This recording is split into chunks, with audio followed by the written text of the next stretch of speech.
ഇലക്ഷനൊക്കെ കഴിഞ്ഞില്ലേ? ഇപ്പൊ അന്തം കമ്മിയുടെ പുതിയ ക്യാപ്സ്യൂൾ വന്നിട്ടുണ്ട്, വലിയ പട്ടിക പോലെ തയ്യാറാക്കിയിട്ട് ഒരു ലെറ്റർ. ഞാനത് ഫുള്ളായിട്ടൊന്നും വായിച്ചിട്ടൊന്നുമില്ല, വായിക്കാനുള്ള സമയവും ഇല്ല. അതിൽ ഈ പൊട്ടത്തരം പിടിച്ച ചോദ്യങ്ങൾ കണ്ടു. UDF 100 സീറ്റ് കിട്ടും എന്ത് അടിസ്ഥാനത്തിലാ പറയുന്നത്? അവർക്ക് 42 സീറ്റല്ലേ ഉള്ളൂ, കഴിച്ച് 58 സീറ്റ് എവിടെ നിന്നാ ഉണ്ടാക്കേണ്ടതെന്നൊക്കെയാണ് ഈ വിവരം എന്ന് പറയുന്ന ഇല്ലാത്ത കുറെ അന്തം കമ്മികൾ ചോദിക്കുന്നത്. 58 സീറ്റ് ഞങ്ങൾ ഉണ്ടാക്കുന്നത് കർണാടകത്തിൽ നിന്ന്, അല്ലെങ്കിൽ ഉഗാണ്ടയിൽ പോയിട്ട്, അല്ലെങ്കിൽ മഹാരാഷ്ട്രയിൽ. എന്താ പറ്റുമോ? ഞങ്ങളുടെ കേരളത്തിൽ നിന്ന് തന്നെ. എന്താ അതിനകത്ത് തർക്കോ? ഇതിനു മുമ്പത്തെ ഞങ്ങൾ 110 സീറ്റ് കൊണ്ട് ഭരിച്ച പാർട്ടിയല്ലേ ഇന്ത്യൻ നാഷണൽ കോൺഗ്രസ് നേതൃത്വം കൊടുത്ത മുന്നണി. ഒരു ഘട്ടത്തിൽ ഞങ്ങൾക്ക് ആകെ നിയമസഭക്കകത്ത് 9 സീറ്റല്ലേ ഉണ്ടായിട്ടുള്ളൂ. അന്ന് പ്രതിപക്ഷ നേതൃസ്ഥാനം ഏറ്റെടുക്കാൻ പോലും ആളില്ലാത്തൊരു കാലഘട്ടത്തിൽ ലീഡർ കെ കരുണാകരൻ നേതൃസ്ഥാനം ഏറ്റെടുത്തുകൊണ്ട് 110 സീറ്റിലേക്കൊക്കെ ഞങ്ങൾ എത്തിയിട്ടില്ലേ, ഭരിച്ചിട്ടില്ലേ? അന്നെന്താ ഞങ്ങൾ മറ്റേ ഇൻട്രസ്റ്റേറ്റിനകത്ത് പോയിട്ട് സീറ്റ് MLA-മാരെ കൂട്ടിക്കൊണ്ടുവന്നിട്ട? ചോദ്യങ്ങൾ ചോദിക്കുന്നതിനകത്ത് ഒരു മാന്യത വേണം. ഉളുപ്പ് എന്ന് പറയുന്നത് നിങ്ങൾക്കില്ല, ഞങ്ങൾക്ക് നല്ലപോലെ അറിയാം. അത് മാത്രം 2001 ഞങ്ങൾ ഗവൺമെന്റ് ഫോം ചെയ്തത് 100 സീറ്റ് കൊണ്ടാണ്. 99 സീറ്റ് ഞങ്ങൾക്കും 1 സീറ്റ് സ്വതന്ത്രന് മത്സരിച്ച അടക്കം. അതായത് സ്വതന്ത്രം എന്ന് പറഞ്ഞാൽ കോൺഗ്രസിന് ചില ആ ഘട്ടത്തിൽ ചില അഭിപ്രായ വ്യത്യാസങ്ങൾ ഉണ്ടായി, സ്വതന്ത്രമായി മത്സരിച്ച് പിന്നെ കോൺഗ്രസിലേക്ക് നിങ്ങൾ തിരിച്ചു വന്നതോടുകൂടി 100 സീറ്റ് ഞങ്ങൾക്ക് ഉണ്ടായിട്ടുണ്ട്. ആ വസ്തുതയും ചരിത്രവും ഹിസ്റ്ററിയും ഒക്കെ നമ്മളെ മുൻപിൽ അങ്ങനെ നഗ്നമായിട്ട് നിൽക്കെ, എന്നിട്ട് ഈ പൊക്കത്തരം പിടിച്ച ചോദ്യങ്ങൾ.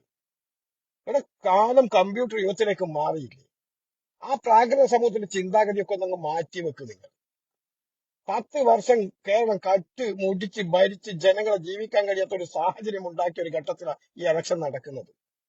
ഇവിടെ കോൺഗ്രസ്സുകാർ മാത്രമല്ല ഈ ഭരണത്തിലെ അതൃപ്തി, അല്ലെങ്കിൽ UDF-ന്റെ സംവിധാനം മാത്രമല്ല, നിങ്ങളിലുണ്ടാകുന്ന CPM-നകത്തുള്ള താഴെത്തട്ടുള്ള അണികൾക്ക് പോലും ഈ ഗവൺമെന്റിനുള്ള പ്രതിഷേധം. അത് കഴിഞ്ഞ 2 മുന്നേ ഇലക്ഷനിൽ കാണിച്ചു തന്നില്ലേ നിങ്ങൾക്ക്? നിങ്ങൾ ചോദിച്ചില്ല 100 സീറ്റ് എവിടുന്ന? ഈ കഴിഞ്ഞ പഞ്ചായത്ത് ലോക്കൽ ബോർഡ് ഇലക്ഷന്റെ അവസ്ഥ എന്താ? അന്ന് നിങ്ങൾ എന്താ പറഞ്ഞതും കുറെ മാധ്യമങ്ങൾ എന്താ പറഞ്ഞത്? ഒരു കോർപ്പറേഷൻ പോലും UDF-ന് കിട്ടത്തില്ല എന്നല്ലേ പറഞ്ഞത്? ഞങ്ങൾ കേരളത്തിലുള്ള മുഴുവൻ കോർപ്പറേഷൻ ഞങ്ങൾ ഇങ്ങനെ തൂത്തുവാരിയില്ലേ? എന്തിനേറെ നിങ്ങളെ പൊന്നാപുരം കോട്ടയായ ഞങ്ങൾക്ക് പോലും പ്രതീക്ഷയില്ലാത്ത കൊല്ലം കോർപ്പറേഷൻ പോലും ഞങ്ങൾക്ക് കിട്ടിയില്ലേ? അതെങ്ങനെയാ കിട്ടിയത്? അതുപോലെ തന്നെയാണ് ഈ ഇലക്ഷൻ റിസൾട്ടും വരിക. അത് മനസ്സിലാക്കാനുള്ള സാമാന്യ ബുദ്ധി നിങ്ങൾക്ക് ഉണ്ടോന്ന് വെച്ചില്ല. അതാണല്ലോ നിങ്ങളെ പ്രവൃത്തി. ഇപ്പൊ നോക്കൂ, നിങ്ങളെ പാർട്ടിക്ക് അകത്ത് തന്നെ ചില വിയോജിപ്പ് കൊണ്ട്, നിങ്ങളെ നേതൃത്വത്തിന്റെ തെറ്റായ നയങ്ങൾ കൊണ്ട് ചില സാധാരണക്കാരെ പാർട്ടി വിട്ട് മറ്റൊരുവിലേക്ക് ചേക്കേറിയപ്പോ അവരെ ക്രൂരമായി ആക്രമിക്കുന്നവരുടെ വീടൊക്കെ നശിപ്പിക്കുന്ന നാണം കെട്ട നിലപാടല്ലേ നിങ്ങൾ സ്വീകരിക്കുന്നത്? അല്ലേ? അത്തരം ചിന്താഗതിയുള്ള നിങ്ങൾ വന്നിട്ട് ഞങ്ങൾക്ക് ക്ലാസ് എടുക്കാനും ഞങ്ങളെ സീറ്റിന്റെ എന്താ സീറ്റിന്റെ കാര്യങ്ങൾ ചോദിക്കാനും നിങ്ങളാരാ? ഞങ്ങൾ 100 മേലെ 110 ഞങ്ങൾ പ്രതീക്ഷിക്കുന്നത്. അത് പ്രതീക്ഷിക്കാനുള്ള അവകാശമായിട്ട് ഞങ്ങൾക്കില്ലേ? ഞങ്ങൾ കണക്കിന്റെ അടിസ്ഥാനത്തിലല്ലേ പറയുന്നത്? ചരിത്ര സത്യങ്ങളില്ലേ നമ്മളെ മുമ്പിൽ? ഇത്രമാത്രം കെടുകാര്യസ്ഥലുള്ള ഒരു ഗവൺമെന്റ് കേരള ചരിത്രത്തിൽ ഉണ്ടായിട്ടുണ്ടോ? പിന്നെ പറയുന്നത് എന്താ? ഈ പ്രാവശ്യം കോൺഗ്രസിന് അധികാരം കിട്ടിയിട്ടില്ലെങ്കിൽ മുഴുവൻ ആളും BJP-യിലേക്ക് അങ്ങ് പോകുന്നുള്ള ക്യാപ്ചൂടാ മറ്റൊന്ന് കണ്ട്. എന്താ നിങ്ങൾക്ക് നാളെ എന്ത് സംഭവിക്കുമെന്നുള്ള കാര്യങ്ങൾ മനസ്സിലാകത്തിലൊക്കെ കണക്ട് ചെയ്ത് കണ്ടെത്തിയിട്ട് പ്രവചിക്കാനുള്ള ദൈവസന്ധി കിട്ടിയവരാ നിങ്ങൾ? അതെയോ? പിന്നെ നിങ്ങളിനകത്തുനിന്ന് ഇപ്പം ഭരണം ഉണ്ടായിട്ട് തന്നെ എത്ര MLA-മാർ BJP-യിലേക്ക് പോയിട്ടുണ്ടോ? എന്തേ നിങ്ങൾക്ക് അവരെ പറ്റിയൊന്നും പറയാൻ കഴിയാത്തത്? 4ഓളം CPM-ന്റെ MLA-മാർ BJP-ക്ക് വേണ്ടി മത്സരിച്ചത്. അതെന്താ നിങ്ങൾക്ക് അധികാരം ഇല്ലാഞ്ഞിട്ടാണോ? പിന്നെ നിങ്ങൾ BJP-യിലേക്ക്, നിങ്ങളുടെ പാർട്ടിക്കകത്ത് BJP-യിലേക്ക് ആരെങ്കിലും MLA-മാർ പോയാലും നിങ്ങൾ ഒരു അക്ഷരം ഒരു പോസ്റ്റ് ഉണ്ടാക്കുന്നില്ല. നേരെ മറിച്ച് നിങ്ങളുടെ നിങ്ങളുടെ അധികാര ധാർഷ്ട്യത്തിന് മുന്നിൽ ഓച്ചാനിച്ച് നിൽക്കാൻ കഴിയില്ല എന്നുള്ളത് കൊണ്ട് ചില ആള് കോൺഗ്രസിലേക്ക് കടന്നു വന്നപ്പോ നിന്റെ തലതൊട്ടപ്പനായ മുഖ്യമന്ത്രിയൊക്കെ വർഗവഞ്ചകൻ, കുലം കുത്തി, ചെത്ത എന്നൊക്കെ കോൺഗ്രസിൽ വന്നതിന്റെ പേരിൽ. നേരെ മറിച്ചിട്ട് ഇതേ നിങ്ങളെ പാർട്ടിക്കകത്ത് BJP-യിലേക്ക് 4 ആള് പോയിട്ട് ഒരക്ഷരം മിണ്ടാൻ നിന്റെയൊക്കെ ഈ മുഖ്യനോ അല്ലെങ്കിൽ നിന്റെയൊക്കെ ഈ കുളക്കുന്ന പോസ്റ്റർ ഉണ്ടാക്കാൻ നിങ്ങൾക്ക് കഴിഞ്ഞിട്ടുണ്ടോ? എന്നിട്ട് പറയും വലിയ മതേതരത്വ പാർട്ടി, ഞങ്ങളെ BJP അങ്ങ് മൂക്കിൽ വലിച്ച് നടക്കാൻ പറ്റുന്ന പാർട്ടിയാണ് എന്നൊക്കെ പറഞ്ഞ് നടക്കും. ഇതൊക്കെ ജനങ്ങൾ കാണുന്നില്ലേ? ഈ കണ്ടതിന്റെ അടിസ്ഥാനത്തിൽ തന്നെയല്ലേ ഞങ്ങൾ വളരെ കൃത്യമായിട്ട് പറയുന്നത്? ഇങ്ങനെ നിങ്ങൾ നോക്ക്, 4ഓളം MLA-മാർ ആ പാർട്ടിയിൽ നിന്ന് BJP-യിലേക്ക് പോയി. ഒരു പോസ്റ്റ് ഞാൻ ഈ ദിവസം വരെ കണ്ടിട്ടില്ല. നേരെ മറിച്ചിട്ട് കോൺഗ്രസിലേക്ക് വന്നിട്ടില്ല. സ്വതന്ത്രനായിട്ട് നിൽക്കുമ്പോൾ കോൺഗ്രസ് ഒരു ഒരു ഒരു എന്താ ഒരു നിലപാടിന്റെ അടിസ്ഥാനത്തിൽ ഒരു പിന്തുണ കൊടുത്തപ്പോൾ എന്തൊക്കെ അപവാദങ്ങൾ അവർക്ക് നേരെ, അവരെ വീടടിച്ചു പൊളിക്കുക, അവരെ ആക്രമിക്കുക, ഇതൊക്കെ ചെയ്യുന്നത് നമ്മൾ കാണുന്നില്ലേ? നേരെ ഒരു BJP-യിലേക്ക് പോയ ഏതെങ്കിലും ഒരുത്തനെ എന്തെങ്കിലും ഒരു അര വാക്കുകൊണ്ട് അര വഴി എഴുതിക്കൊണ്ട് ഒരു പ്രതിഷേധിക്കുന്ന നിങ്ങൾ ആരെങ്കിലും കണ്ടോ? കണ്ടിട്ട് നിങ്ങളൊന്ന് കാണിച്ചു എനിക്ക്. ഞാനും കഴിഞ്ഞ കുറെ ദിവസങ്ങളായി സോഷ്യൽ മീഡിയകളെ ശ്രദ്ധിക്കുന്നു. എന്നിട്ട് പറയും BJP-നെ എതിർക്കുന്നത് ഞങ്ങളാണ് ഇവിടുത്തെ ന്യൂനപക്ഷത്തിന്റെ അട്ടിപ്പേരെ തുടങ്ങിയ സംരക്ഷണം ഒരുക്കുന്നെന്ന് പറയും. ഉളുപ്പ് വേണം. ഇതൊക്കെ കാണുന്നത് കേരളത്തിലെ പൊതുസമൂഹം എന്നുള്ള ചിന്ത വേണ്ട നിങ്ങൾക്ക്? എന്നിട്ട് ഞങ്ങൾക്കിട്ട് ഉണ്ടാക്കാൻ വേണ്ടി വരിക. ഞങ്ങൾ സീറ്റ് എങ്ങനെ ഉണ്ടാക്കുന്നു ചോദ്യം ചോദിക്കുന്നതിൽ ലജ്ജ വേണ്ടേ ഒരു മനുഷ്യന്റെ? ഇവറ്റ തലക്കകത്ത് എന്താണെന്നാണ് ഞാൻ മനസ്സിലാക്കുന്നത്. ബുദ്ധി തലച്ചോറൊന്നും അല്ല, അതിന് പകരം മറ്റെന്തെങ്കിലും ദൈവം കൊടുത്തിട്ടുണ്ടോ അറിയില്ല. കാരണം ഈ കഴിഞ്ഞ 3 മാസം മുമ്പ് നടന്ന ഇലക്ഷന്റെ റിസൾട്ട് അങ്ങനെ തന്നെ നമ്മളെ മുമ്പിൽ നിൽക്കുക. അതിന് തൊട്ട് മുമ്പ് 2 വർഷം മുമ്പ് നടന്ന പാർലമെന്റ് ഇലക്ഷന്റെ റിസൾട്ട് അങ്ങനെ തന്നെ അവിടെ നിൽക്കുക. എന്നിട്ടാ ചോദിക്കുന്നത് ഇത് എവിടെ നിന്ന് 58 സീറ്റ് വരെ ഉണ്ടാക്കും? അങ്ങനെ മാത്രം ഭരണവിരുദ്ധ വികാരങ്ങളൊന്നുമില്ലല്ലോ എന്ന് പറയുമ്പോ ദൂരം എന്ന് പറയാം 3 മാസം മുമ്പ് നടന്ന പിന്നെ ഭരണവിരുദ്ധ തരംഗമൊന്നുമല്ലേ? നിങ്ങളെ പൊന്നാവരും കോട്ടയുണ്ടല്ലോ, ഞാൻ ആവർത്തിച്ച് പറയുന്നു. അത് ഞങ്ങളുടെ കയ്യിലേക്ക് എത്തിയിട്ടുണ്ടെങ്കിൽ അവിടെ നിങ്ങൾ മനസ്സിലാക്കണ്ടേ, അത് തിരുത്താൻ വേണ്ടി ശ്രമിക്കണ്ടേ? അതൊന്നും ചെയ്യാതെ വീണ്ടും വന്നിട്ട് ഇപ്പറ പ്രതിപക്ഷത്തിനെ കുറ്റം പറയാ, പോസ്റ്റുകൾ ഉണ്ടാക്കുക. നിങ്ങൾ കമ്മ്യൂണിസ്റ്റ് നിലനിൽക്കണം എന്ന ആഗ്രഹം ഏതെങ്കിലും നല്ല സഖാക്കൾക്കുണ്ടെങ്കിൽ നിങ്ങളുടെ നേതാക്കന്മാരുടെ തെറ്റായ നിലപാടിനെതിരെ കൃത്യമായിട്ടുള്ള പ്രതികരണം ഉണ്ടാവണം, പ്രതിഷേധം അറിയിക്കണം. അല്ലാതെ നേതാക്കന്മാരൊക്കെ കാഷ്ടിച്ച് വെച്ചിട്ട് അത് അടച്ചു വെച്ച ചന്ദന എന്ന് പറയുമ്പോ അതൊരു ഉളുപ്പൂല, അതൊരു വായി നെറ്റിയിൽ പുരട്ടുന്ന പ്രവണത അവസാനിപ്പിക്കണം. ലോകം ഒരുപാട് പുരോഗമിച്ചില്ലേ? എന്നിട്ട് നിങ്ങൾക്ക് ഇനിയും നേരം എടുത്തിട്ടില്ല. വിരൽത്തുമ്പിൽ ലോകമില്ലേ ഇവിടെ? കള്ള കണക്കുകൾ, കള്ള പ്രചാരണം. ഞങ്ങൾ കണക്കും യാഥാർത്ഥ്യങ്ങളും വസ്തുതകളും മുന്നിൽ നിർത്തിക്കൊണ്ട് തന്നെ ഞങ്ങൾ പറയുന്നത്.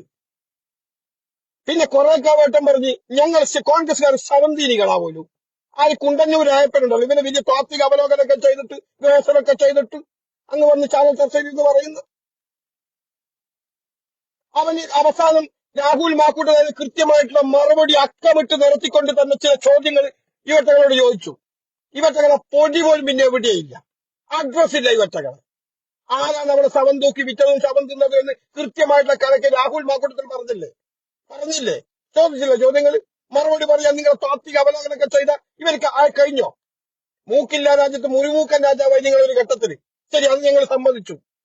കാരണം നിങ്ങൾ ചോദിക്കുന്ന ചോദ്യത്തിന് കൃത്യമായിട്ടുള്ള മറുപടി പറയാൻ ആമ്പേരുള്ള ഒരു നേതാക്കന്മാർ ആ ഘട്ടത്തിൽ കോൺഗ്രസിനകത്ത് ഉണ്ടോ എന്ന് ചോദിച്ചാൽ എനിക്ക് ഉത്തരം കിട്ടിയിട്ടില്ല. ഞാൻ തന്നെ അത്ഭുതപ്പെട്ടു പോയിട്ടുണ്ട്. പക്ഷെ പിന്നീട് അതിന്റെ സത്യാവസ്ഥ നീതിസ്തുതിയൊക്കെ എറിഞ്ഞു വീഴ്ത്താൻ ശ്രമിച്ച രാഹുൽ മാക്കൂട്ടത്തിൽ വന്ന് പറഞ്ഞപ്പോഴാണ് കേരളത്തിലെ ജനങ്ങൾക്ക് ബോധം വന്നത്. അത് 8 മണിക്കൂറുകൾക്കുള്ളിൽ തന്നെ ലക്ഷക്കണക്കിന് ആളുകൾ കണ്ടു. 2 ദിവസം കഴിയുമ്പോൾ ഏകദേശം 2 കോടി ജനങ്ങളാണ് കേരളത്തിലെ ആ വീഡിയോസ് കണ്ടത്. മനസ്സിലാക്കണം നിങ്ങൾ. അവസാന ലാപ്പിന് കോൺഗ്രസ് ഒരു പ്രതിരോധത്തിലേക്ക് പോയപ്പോ കോൺഗ്രസിനെ കൈപിടിച്ചുയർത്തിയതും ആ രാഹുലിന്റെ 4 ദിവസം തുടർച്ചയായിട്ടുള്ള വീഡിയോസുകളാണ്. ആ വീഡിയോസിനെ ഭയപ്പെട്ടുകൊണ്ട് തന്നെ ഭരണകൂടങ്ങൾ ആ വീഡിയോ വരെ വിഡ്രോ ചെയ്യാനുള്ള നടപടി നിങ്ങൾ സ്വീകരിച്ചിട്ടില്ലേ? എന്തിനാണ് നിങ്ങൾ സ്വീകരിച്ചത്? അതിനകത്താണ് പച്ചയായ സത്യങ്ങളുള്ളത് എന്നുള്ള തിരിച്ചറിവല്ലേ നിങ്ങൾക്കുണ്ടായത്? അത് വീഡിയോ കൂടുതൽ പ്രചരിച്ചു കഴിഞ്ഞാൽ നിങ്ങൾക്ക് എന്താ പറയുക 10 സീറ്റ് പോലും കിട്ടത്തില്ല എന്ന് നിങ്ങൾക്ക് ബോധ്യമുണ്ടായി. അങ്ങനെ ആ ദുരന്ത മുഖത്ത് പോലും ഒരു ഉളുപ്പുമില്ലാതെ അവിടുത്തെ എന്താ പറയുന്നത് ആ മരണപ്പെട്ടവരുടെ ദുരന്തം പോലും വിറ്റ് കാശാക്കിയ നിങ്ങൾ ഞങ്ങൾക്കിട്ടുണ്ടാക്കാൻ വരിക. ഇങ്ങനെ സത്യങ്ങളുണ്ട്. സത്യത്തിൽ ഞാൻ തന്നെ അത്ഭുതപ്പെട്ടു പോയി രാഹുലിന്റെ ആ വീഡിയോ കേട്ടപ്പോഴേ. കാരണം 93 വീട് രാഹുൽ ഗാന്ധി അവിടെ കൊടുത്തിട്ടുണ്ട് പോലും. എനിക്ക് തന്നെ പുതിയ അറിവാ. അത് കോൺഗ്രസിന്റെ ഒരു നേതാക്കന്മാരും ആ ഇലക്ഷൻ ഘട്ടത്തിലോ ഈ CPM കോൺഗ്രസിനേറെ പച്ച കളവുകൾ ശവം ദീനികളെന്ന് വിളിച്ച് കൂവി നടക്കുമ്പോഴോ പറഞ്ഞിട്ടില്ല. കാരണം പറയാൻ അറിയത്തില്ല. ഇവർക്ക് പരസ്പരം ഇവർക്ക് പാരമ്പര്യമുള്ളൂ. അങ്ങനെ രാഹുലിന്റെ വീഡിയോ വന്നപ്പോഴാണ് ഞാനിതൊക്കെ അറിഞ്ഞ് ഞെട്ടിപ്പോയത്. ആ മനുഷ്യൻ ഒരു കുട്ടിയോട് പറഞ്ഞിട്ടില്ല ഈ 93 വീട് അവിടെ കൊടുത്തപ്പോഴും. കാരണം അങ്ങനെയാണല്ലോ അദ്ദേഹത്തിന്റെ പെരുമാറ്റം തന്നെ. അദ്ദേഹത്തിന്റെ കുറെ നിലപാടുകൾ ഞങ്ങളെടുത്ത് പരിശോധിച്ചാൽ മതി. പണ്ട് ഡൽഹിക്കകത്ത് നിർഭയ എന്ന് പറയുന്ന ഒരു കുട്ടി ക്രൂരമായി കൊല്ലപ്പെട്ടപ്പോ ആ കുടുംബത്തെ ചേർത്ത് നിർത്തി ആ മരണപ്പെട്ടുപോയ സഹോദരിയുടെ ആ സഹോദരനെ പഠിപ്പിച്ച് പൈലറ്റാക്കിയ വ്യക്തിയും കൂടിയാ ഈ ഗാന്ധി കുടുംബം, ഈ രാഹുൽ ഗാന്ധി. അതൊന്നും ആരോടും പറഞ്ഞിട്ടില്ല. പിന്നീട് കോൺഗ്രസിന്റെ ഏതോ ഒരു നേതാവ് ഒരു വട്ടത്തിൽ അങ്ങനെ അബദ്ധമായി പറഞ്ഞു പോയപ്പോഴാണ് ലോകം തന്നെ ആ അത്ഭുതം നോക്കിക്കണ്ടത്.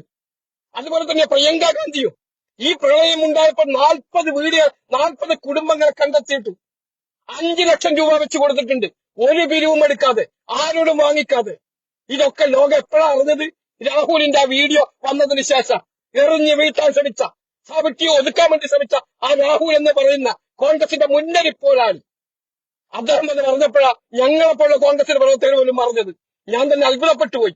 അപ്പൊ ഇത്തരം നല്ല കാര്യങ്ങൾ ചെയ്തിട്ട് പോലും അത് ജനങ്ങളിലേക്ക് എത്തിക്കാൻ ഈ കോൺഗ്രസിന്റെ നേതാക്കന്മാർക്ക് കഴിഞ്ഞിട്ടുണ്ടോ എന്ന് നിങ്ങളെ മനസ്സാക്ഷിയോട് നിങ്ങൾ ചോദിക്കും.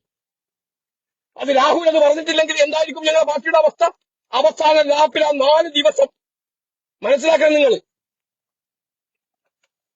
അതുകൊണ്ടാണ് ഞങ്ങൾക്ക് രാഹുലിന് വേണ്ടിയൊക്കെ വാദിക്കുന്നത്. പിന്നെ തെറ്റുകുറ്റങ്ങളും വീഴ്ചകളും ഇല്ലാത്ത മനുഷ്യന്മാരൊന്നും ഈ ഭൂമി ലോകത്ത് ഉടനെ തമ്മിൽ സൃഷ്ടിച്ചിട്ടില്ല. എല്ലാവർക്കും ഓരോരോ പോരായ്മകൾ ഉണ്ടാകും. ആ പോരായ്മകൾ ഉണ്ടെങ്കിൽ പടിയടിച്ച് ബന്ധം വെക്കുകയല്ല വേണ്ടത്. അതിനെ പറഞ്ഞ് മനസ്സിലാക്കി തെറ്റ് തിരിച്ചിട്ട് കൂടെ നിർത്തിയിട്ട് അവനെ നല്ല മനുഷ്യനാക്കി മാറ്റിയാ വേണ്ടത്. അതാണ് യഥാർത്ഥത്തിൽ ഒരു മനുഷ്യ സ്നേഹവും മനുഷ്യന്റെ ക്വാളിറ്റിയും. അല്ലാതെ വീണവന അവന്റെ മേലേക്ക് വീണ്ടും കയറി കല്ലെടുത്ത് വെക്കുകയല്ല വേണ്ടത്. അത് മനുഷ്യത്വമല്ല, അത് കാണുന്നതിന് പറയൂ. നിങ്ങൾ നോക്കണം, രാഹുലിന്റെ വീഡിയോ വന്നിട്ടില്ലായിരുന്നുവെങ്കിൽ ഞങ്ങളുടെ അവസ്ഥ എന്താ? സർക്കാർ പോലും ആ വീഡിയോ ഭയപ്പെട്ടില്ലേ? അതുകൊണ്ടാണ് യൂട്യൂബിൽ അത് നീക്കം ചെയ്യാനുള്ള നടപടിയുമായി ആ ഗവൺമെന്റ് പോയത്. നിങ്ങൾ അതിന്റെ ഗൗരവം മനസ്സിലാക്കണം. വളരെ കൃത്യമായിട്ട് തന്നെ ഇവർ ചെയ്തു വെച്ച കരുതികളും ഇവർ ആ ദുരന്തമുഖത്ത് കൊള്ളയടിച്ച കാശിന്റെ കണക്കെടുക്കാൻ രാഹുൽ പറയുന്നത്. ഞങ്ങൾക്കത് ഈ രാഹുലിന്റെ വീഡിയോ വരുന്നതിന് മുമ്പ് എനിക്കൊന്നും അറിയത്തില്ല. ഈ രാഹുൽ ഗാന്ധി ഇങ്ങനെ ചെയ്തതും പ്രിയങ്ക ഗാന്ധി ഇങ്ങനെ ചെയ്തതൊന്നും എനിക്കറിയത്തില്ല.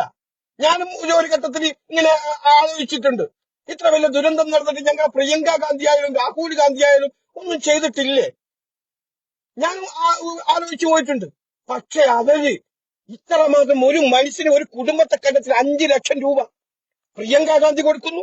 ഏകദേശം 93 വീട് കൈത്താങ്ങി എന്ന് പറയുന്ന അവിടെ ചാരിറ്റി ഉണ്ടാക്കിയിട്ട് 93ാമത്തെ വീടും കൊടുത്തു രാഹുൽ. അത് 93ാമത്തെ വീട് എങ്ങനെ ചെയ്യാ? ഈ പറയുന്ന ഇടതുപക്ഷത്തിന്റെ നാണം കെട്ട മന്ത്രി ഒരു പാവപ്പെട്ട കായിക പിന്നെ വിദ്യാർത്ഥി പറഞ്ഞു പറ്റിച്ച് വീട് തരാന്നവരെ പിന്നെ കൊടുത്തില്ല. ആ വീടാണ് പിന്നെ 93ാമത്തെ വീടായിട്ട് രാഹുൽ ഗാന്ധി കൊടുക്കുന്നത്. അറിയണം നിങ്ങൾ. അപ്പൊ ഇതൊക്കെ ജനങ്ങൾ നോക്കിക്കാണുന്നുണ്ട്. അതിന്റെ ഭാഗമായിട്ട് തന്നെയാണ് ഞങ്ങൾ പറയുന്നത്, ഞങ്ങൾക്ക് 100 സീറ്റിന് മേലെ മാർജിനിൽ ഞങ്ങൾ കടന്നു വരും. അത് പറയുമ്പോഴാണ് ഇവറ്റകൾക്ക് കുരു പൊട്ടിയത്. എവിടെ നിന്ന് കിട്ടാനാ? കണക്ക് 42 ഉള്ളൂ, 58 സീറ്റ് എവിടെ നിന്നോ എടുക്കാനാ എന്നുള്ള ചോദ്യം, പൊട്ടത്തരം പിടിച്ച ചോദ്യങ്ങൾ.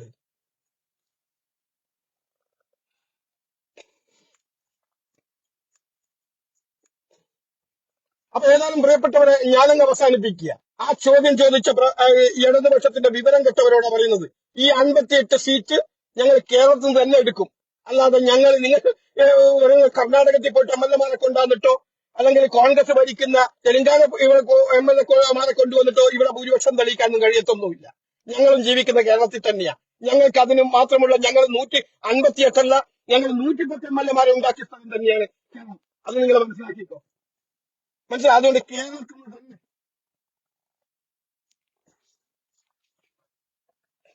ഞാൻ അതാ പറഞ്ഞു തന്നെ. ഇനിയിപ്പം വരും കുറെ വട്ടാവളിയന്മാർ അവിടെ അൺപാർലമെന്റ് വാക്കുകളെ കുത്തിക്കുറിക്കാൻ വേണ്ടിട്ട്. നിങ്ങൾ കുത്തിക്കുറിച്ചോ? ആ കുത്തിക്കുറിക്കുമ്പോഴേക്കും ചോദ്യത്തിന് മറുപടി ഉണ്ടെങ്കിൽ നിങ്ങൾ കൃത്യമായിട്ട് പറയണം.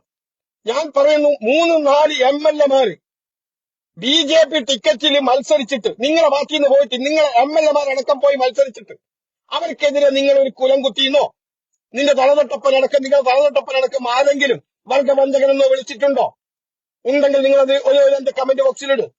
മറിച്ച് കോൺഗ്രസിന്റെ യഥാർത്ഥ ഇടതുപക്ഷ ചിന്താഗതി കോൺഗ്രസിനകത്താണ് ഉള്ളത് എന്ന ബോധ്യത്തിന്റെ അടിസ്ഥാനത്തിൽ 2 പേര് കോൺഗ്രസിലേക്ക് വരുമ്പോഴേക്ക് നിങ്ങളെ മുതുമുത്തച്ഛന്മാർക്ക് തൊട്ട് ഇനി താഴെത്തട്ടിലുള്ള ലോക്കൽ സെക്രട്ടറിക്ക് അടക്കം കുരു പൊട്ടിയിട്ട് അവരെ വ്യക്തിഹത്യ ചെയ്യാനും അവരെ വീടാക്രമിക്കാനും അവരെ മറ്റ് അൺപാർലമെന്റ് വാക്കുപയോഗിച്ച് ആക്ഷേപിക്കാനൊക്കെ മുന്നോട്ട് വന്നിട്ടുണ്ട്. മനസ്സിലാ? എന്താ അതിന്റെ ഒരു അംശം പോലും ഈ ഫാസിസം നടപ്പാക്കുന്ന ഗവൺമെന്റ് സംഘപരിവാറിന്റെ കൂടാരത്തിലേക്ക് ചേക്കേറിയപ്പോ ഒരു വാക്ക് പറയാൻ നിങ്ങൾക്ക് കഴിഞ്ഞിട്ടുണ്ടോ? ഉണ്ടെങ്കിൽ നിങ്ങൾ അതൊന്ന് കാണിക്കുക കേട്ടാ. അതിനുശേഷം നിങ്ങൾ കോൺഗ്രസിന്റെ കണക്കുകളും കാര്യങ്ങളും നിങ്ങളെ ബോധ്യപ്പെടുത്താം. അതുകൊണ്ട് പ്രിയപ്പെട്ടവരെ, ഞാനങ്ങ് അവസാനിപ്പിക്കുക. ഈ കാര്യം കണ്ടതുകൊണ്ട് മാത്രം ഇങ്ങനെ ഒരു വീഡിയോ ചെയ്ത് എന്നേ ഉള്ളൂ. ഓക്കെ.